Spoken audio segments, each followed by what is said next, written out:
Assalamualaikum warahmatullahi wabarakatuh.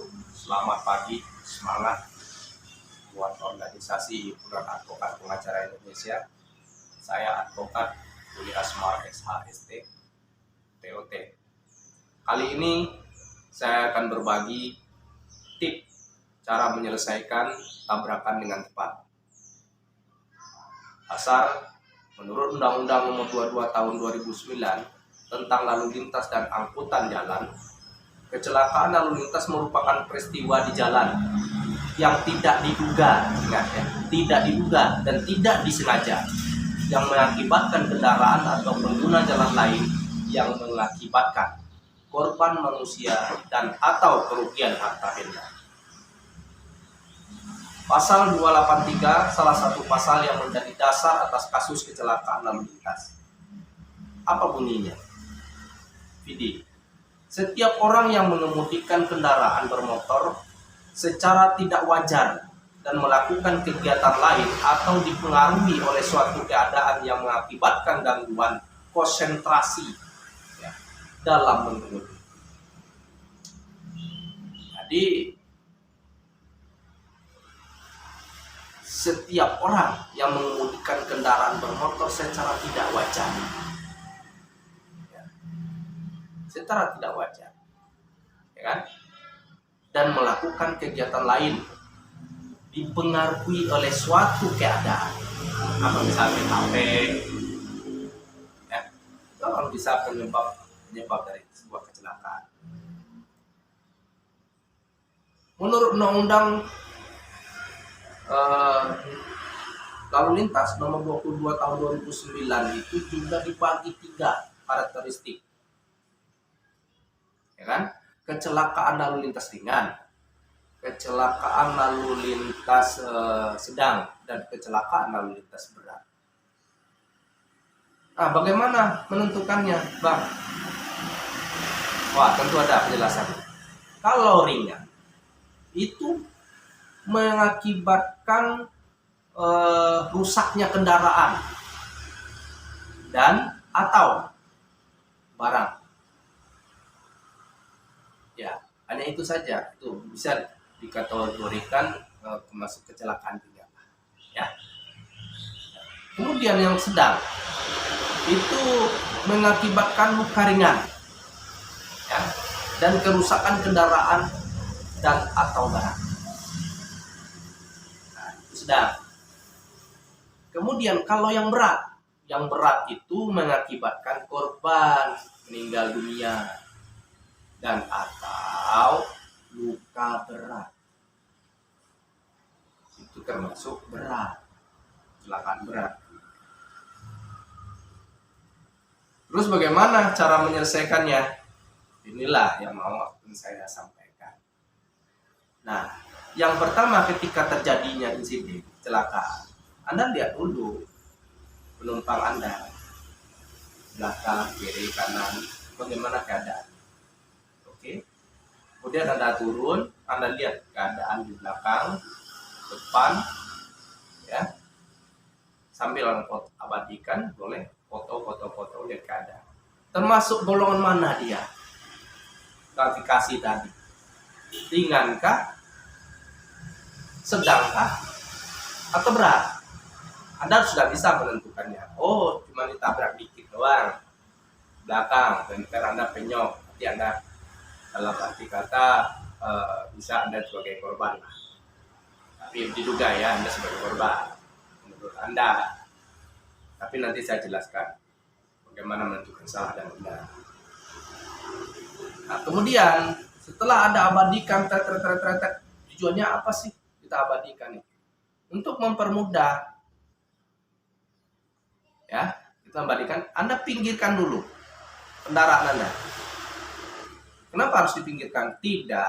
Agar tidak menimbulkan kemacetan jalan. Pinggirkan dulu. Setelah Anda badikan, plat nomornya sudah dapat. Mana? Kenapa plat nomornya harus foto? Kalau Anda minggir, dia kabur. Ya. Nah, Anda bisa cari plat nomornya. Cek kondisi penumpang, sudah Anda cek dulu terlebih awal. Lakukan komunikasi yang baik untuk menyelesaikannya.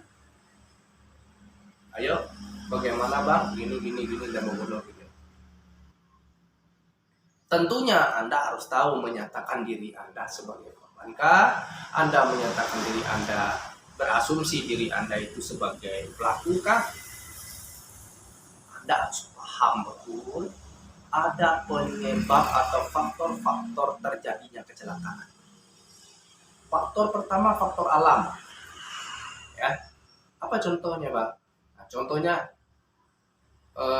hari hujan, hari licin, kemudian pohon tumbang menimpa Anda, nah, itu insiden atau kejadian yang faktori oleh alam. Ya. Kemudian faktor etika berkendara di jalan. Nah, etika ini agak unik.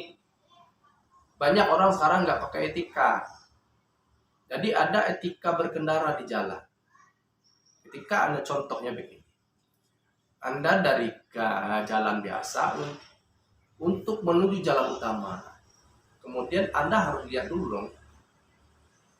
Kalau Anda belok kanan, masuk jalan utama, Anda tidak lihat ke kiri. Anda mau ke kiri, lihat ke kanan. Tentu Anda mendahulukan orang di jalur utama. Ketika tidak ada, barulah Anda. Jangan egois. Itu etika dalam berkendara. Salah satu contohnya itu. Banyak lagi contoh etika. Kemudian aturan lalu lintas. Ini penting sekali Anda pahami. Kenapa saya sampaikan begitu? Meskipun Anda sudah punya SIM, tapi banyak sekali ditemukan faktor-faktor penyebab kecelakaan itu disebabkan oleh human error kata orang. Kemudian kenapa? Karena tidak adanya pemahaman tentang rambu-rambu lalu lintas. Contoh kecilnya apa nih bang? Nah, lampu merah deh. Ambil lama bahasa keren aja. Lampu merah itu kalau Anda serobot kemudian ditabrak tuh. Anda sudah bisa menentukan di situ. Kalau saudara yang menyerobot lampu merah berarti saudara seorang pelaku. Penyebab dari sebuah kecelakaan. Gampang kan? Jadi siapa yang melanggar aturan, dialah yang penyebab terjadinya kecelakaan. Bahwa dialah yang menjadi pelaku. Ya, itulah pemahamannya. Pembuktiannya bagaimana? Tentunya di pengadilan, di dulu makin tuk ingkrah pandai wisdom. Punya kekuatan pemerintah. Itulah dikatakan bahwa seseorang bersalah dan tidak bersalah. Jangan Anda ngomong nanti dalam penyelesaian apa bersalah. Tidak. Ya. Menduga bahwa Bapak telah melakukan perbuatan yang melanggar aturan lalu lintas. Itu contoh. Banyak lagi, misalnya marka nih, atau jalan Anda pernah jalan tikungan, kemudian melihat di tengah-tengah ada garis yang tidak putus-putus. Ya. Nah, garis yang tidak putus-putus itu tidak boleh dilewati atau mengambil jalur di sebelahnya. Nah, ketika Anda mengambil jalur di sebelahnya atau mendahului kendaraan mengambil jalur di sebelahnya, terjadi insiden kecelakaan, tabrakan, Anda pelaku.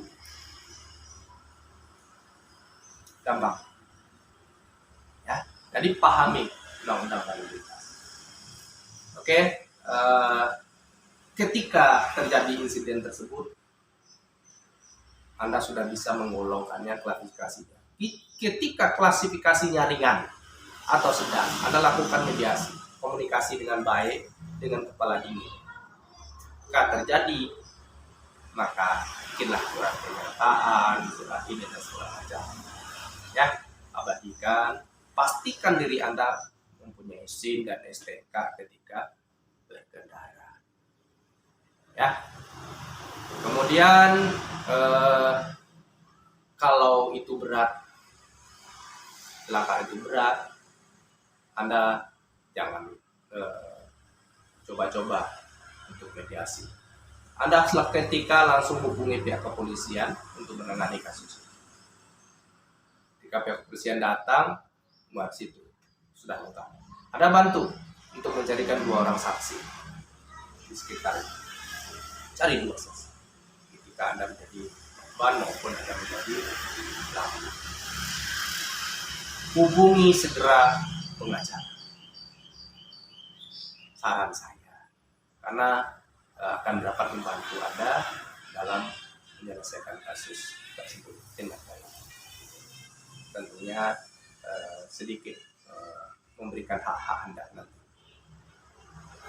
Oke, kalau itu ringan, penyelesaian harus mengundang, misalnya Anda punya asuransi, mengundang asuransi kecelakaan segala macam, minta ke mereka, dia perhitungan kerugian. Ingat, dalam meminta kerugian Anda, ingat, hukum karma di jalanan itu tidak akan pernah terbongkar. Hari ini Anda menggunakan kekuasaan Anda, punya power, punya jabatan segala macam. Oh, Anda hebat, Anda Reman dan sekitarnya dan sebagainya lah ya. Sebagainya. Ingat, ketika misalnya contoh kecelakaan hanya Anda ditabrak sedikit di belakang bemper doang, yang usaha Anda minta duit 10 juta. Yang tidak wajar. Karena orang itu takut, dia bayar. Anda merasa hebat dan bangga. Tunggu. Karma tidak tertukar di jalanan, sahabat. Suatu saat Anda sendiri akan mengalami sesuatu yang lebih parah daripada itu. Kalau tidak Anda, keluarga Anda. Ya, ini jalanan. Makanya yang paham dan mengerti tentang jalanan ini orang-orang di jalanan. Ya, orang-orang yang biasa di jalanan. Sopir-sopir online di jalanan. Yang biasa di jalanan. Anak Vespa di jalanan pun paham dengan hukum. Ya, jadi pesan saya bahwa karma tidak tertukar. Ya. Dari saya cukup, nanti pembahasan berikutnya akan saya jelaskan lagi detailnya. Nah, bagaimana hukumannya, keadilan. Ya, kedepannya akan saya bahas tentunya di sesi berikutnya. Jangan lupa subscribe. Ya, saya Yuli Asmar, SHST dari Himpunan Advokat Pengacara Indonesia, Lembaga Bantuan Hukum Himpunan Advokat Pengacara Indonesia, DPC HAPI Karawang. Ucapkan selamat menunaikan ibadah puasa. Assalamualaikum warahmatullahi wabarakatuh.